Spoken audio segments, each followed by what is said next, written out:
Yo, what up is JSF, and I want to talk about fighting games, obviously. That's what I always do, right? But I want to talk about vanilla fighting games, specifically in the mindset that we have about vanilla fighting games. Well, I shouldn't say we, because I've kind of thought this for a minute, but it seems like everybody else is on the same trend. Like, oh, it's just vanilla fighting games, just vanilla fighting games, blah, blah, blah, blah, blah. And I'm like, okay, cool, but do we really need to think of it that way? So that's kind of what spawned the idea of this video. I've been watching a lot of videos lately about the new KOF, and even though I don't have KOF 15, and I might not play it, I might play it one day. Something that I've seen a lot of people talking about is the strongest characters in the game or the strongest team in the game, which seems to be Vanessa Ralph Terry. Now, I've never played the game, I've only seen it, and all I can do is see it, hear other people's analysis, and use my own brain and what I know about fighting games. And the characters seem kind of silly, especially compared to other characters in the game. And when you bring that up, like, I've had reasons for not wanting to buy the game, not play it. I'm down to play it, but for me to shell out $60 for a game right now, I'm like, I kind of wanted to offer me something. And I might say, oh, hey, I heard that the throws are stupid. And they're like, yeah, but, and I'm like, okay, cool. Well, I heard the top tier characters are stupid. Like, there's a few busted characters that just kind of destroy most of the cast. And they're like, yeah, but that's just vanilla fighting games. Every vanilla fighting game is like that. And my argument in this is, they don't need to be like that. Like, it wasn't that long ago that the standard of fighting games was delay-based netcode. Even though rollback had existed for 10 years, it took a decade and Sagem and then the rest of the community saying, hey, Japanese devs, your netcode sucks. Here's the better way to make netcode, right? And it took Guilty Gear Strive coming out, and I've said before, is part of the reason I'm so glad this Strive succeeded is because it helped to make rollback the standard. Now imagine if we as a community didn't rise up and say, yo, this is stupid. You guys need to stop doing this. We would still be having to play delay-based Grand Blue versus ass netcode, right? So anyway, I want to talk about some vanilla fighting game characters that I think are really stupid. Again, I haven't played KOF, so I can't talk much about Vanessa Ralph Terry, but if you look at all the Japanese tournaments, everybody's playing 1, 2, or 3 of those characters, and plenty of content creators have made videos about how those characters are stupid. But I want to talk about some fighting games that I have played that have had some pretty silly vanilla characters. I'm gonna go backwards in time. I'm gonna go backwards from the present, right? So we talked a little bit about KOF. The last game I played that came out was Guilty Gear Strive. And Guilty Gear Strive notoriously had Soul Bad Guy, who was really stupid on day one. He was really stupid in the last beta. Well, I think it was the open beta, and the final open beta, he was really, really dumb. And it came to the point where Arxis literally came out and said, yes, we know Soul Bad Guy is strong. We designed him to be a strong character. They wanted him to be fucked up, right? And then when the game launched, he was still just as fucked up. And eventually he got tweaked, he got nerfed, but he's still really good. And I think he's in a decent spot now to where he's a strong character, but he's not just definitively the best character in the game where nobody else can really, like, you know what I mean? Where he's gonna win or be in second or be in third. And that's the thing. There are a few reasons why this happens, right? Why vanilla fighting games end up so busted. There's a few reasons. Part of it is just negligence and ignorance on the part of the dev. That could be part of it. Them just going, fuck it, whatever. We'll be alright. We'll fix it later. Stuff like that. Another part of it is literally gameplay design. Like, I remember when Injustice 1 came out, and it was my first competitive fighting game ever, and I was like, yo, they designed Batman and Superman to be top tier. Like, they made them better than most of the other characters, and they made certain characters like Joker bad. And I got laughed off the damn forums. Everybody was like, you're stupid, you don't know what you're talking about. 10 years later, we got devs literally coming out saying, yeah, we know Soul is fucked up, we wanted him to be strong. And it's just kind of funny to see that switch, that perspective, right? Because it's a real thing. There's reasons behind that. Like, they want the most popular characters to be accessible, but they also want them to be powerful because they know they're going to be picked the most. They don't want you to, like, certain characters are going to be the most popular no matter what. Ryu's going to be the most popular character in Street Fighter. That's just how it goes. When they have characters like this, they typically want them to be somewhat strong. Or with Street Fighter, what they do a lot is they make Ryu They make him the reference point. They make him like, hey, here's Street Fighter, man. If you want to learn how to play Street Fighter, pick him, right? With other games, they take the main character and just kind of make them nutty. Hey, here's the pro tag, make him good. You know, and you see that in a lot of games, right? Like Strive with Soul. But it also had Mei, who was really, really stupid at launch.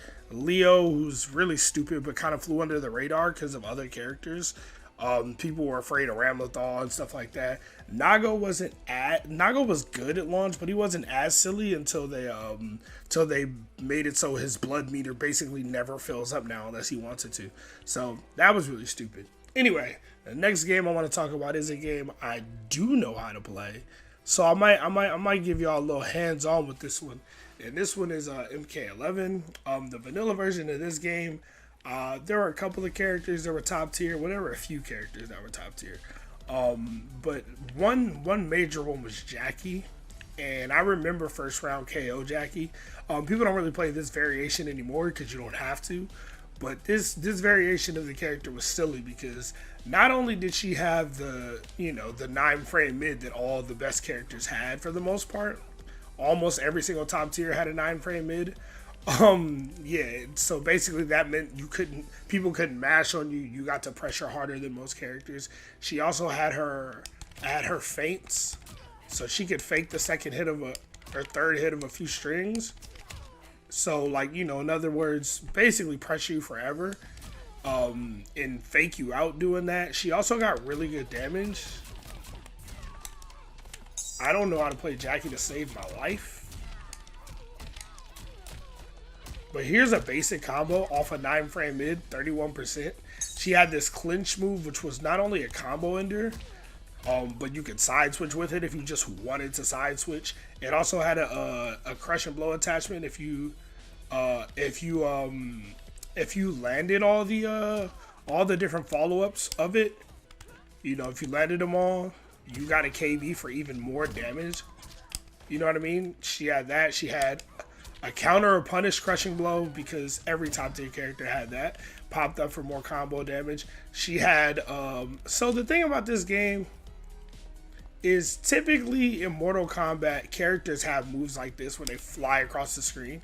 Just a normal thing, like fuck neutral moves, they just happen. Sub-Zero has a slide, Scorpion has a teleport, Johnny Cage has shadow kick, Jade has shadow kick, etc. Right?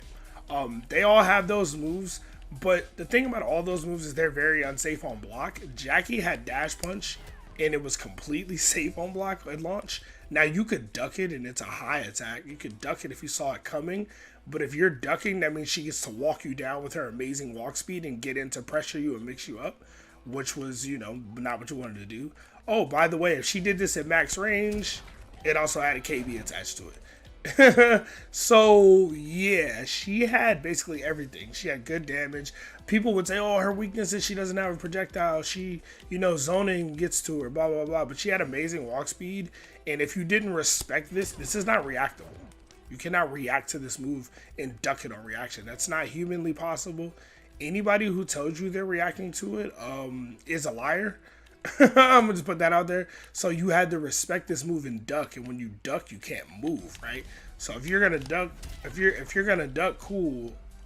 I'm just gonna walk in. If you're not gonna duck and you're gonna try to fight me, that. So yeah, Jackie's an example of a character that was really, really stupid on launch, and it was really silly. There are other characters like Gearus who had 3 crushing blows on counter hit or punish, which means if you did something unsafe or if he whiff punished you, caught you pressing a button, you know what I mean, he could do 30% unbreakable damage to you, which was nuts. He had a 6-frame wake up attack, which is basically a wake up DP. Where every other character had to choose if they wanted an invincible wake up or an anti-air wake up, and they were all slower. Like, it was just some silly shit. The last example I want to talk about is something that I'll see if I can find footage of, but it was Vanilla Sagat in Street Fighter 4. I didn't play Vanilla Street Fighter 4, but I've heard the talk about it, and Vanilla Sagat was such a fucking meme that there's literally a modded skin of Sagat as a vanilla ice cream cone because it was just such a meme character. And my point in bringing up some of these characters is that they're very, very, there's a very, very, how do you even say this? there's a gap. There's a sizable gap between the strength of these characters and the strength of regular characters and lower tier characters, right? And for us as a community to just be like, oh, that's just vanilla fighting games, that's just vanilla fighting games, like, we gotta stop doing that shit, because this shit is inexcusable. It is not that hard to balance from being completely busted to being fair. It's not. I believe it's possible to balance fighting games in general. It damn sure ain't that hard to make a character fair, right? Like, if you look at Soul and Guilty Gear Strive, they did a good job of taking him from busted to strong. Like, you could argue he's still really, really good, but I don't think people would say he is S plus tier or S tier now, because there are better characters in him, right? And I think it's just either weird decision making or just laziness, or just maybe expecting to have more time to fix the game later and not doing it. But I know for certain cases like MK11, some of it is just pure ignorance, right? Like, it's not rocket science that a character that has 3 crush and blow opportunities in a match and they're all unbreakable damage is going to be better than a character that has 1 crush and blow opportunity and it's not unbreakable damage, right? It's literally not rocket science. Like, honestly, if you, like, it's been a month, right? KOF 15 has been out for a month.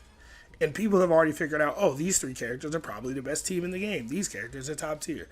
Fighting games are developed for like 2 years, 3 years, sometimes 4 years, as how much development time they have. If they can't take 2 months in that time to say, yo, this character's way too fucking overtuned, maybe we should tone him down a little bit. Or do what NetherRealm did in 2012, where they notoriously brought in pro players to test Injustice 1 and tell them how they felt, give them feedback. And they didn't give the greatest feedback because this was the earlier days of the FGC, and a lot of these players didn't really know that much about competitive fighting games. It's not a slight to them. They just weren't the best analytical minds. Like, they didn't have the Sajams of the world in there. They didn't have me in there.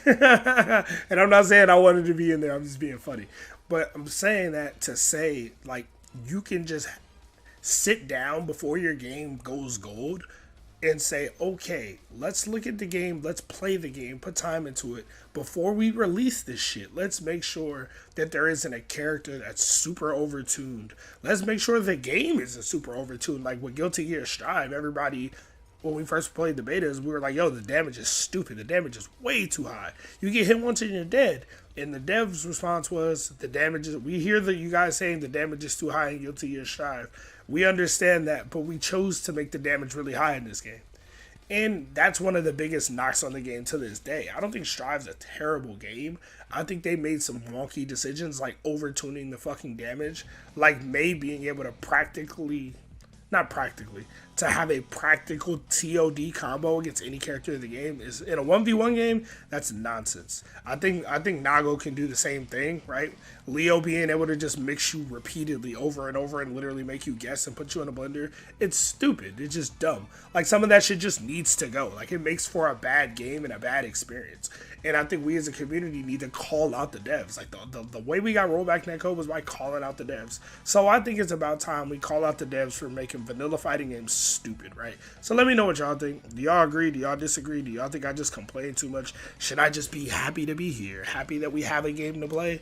Or should I be like, yo, I'm paying you $60. At least release a fair game on launch day? Is that asking for too much? I don't know. Y'all let me know.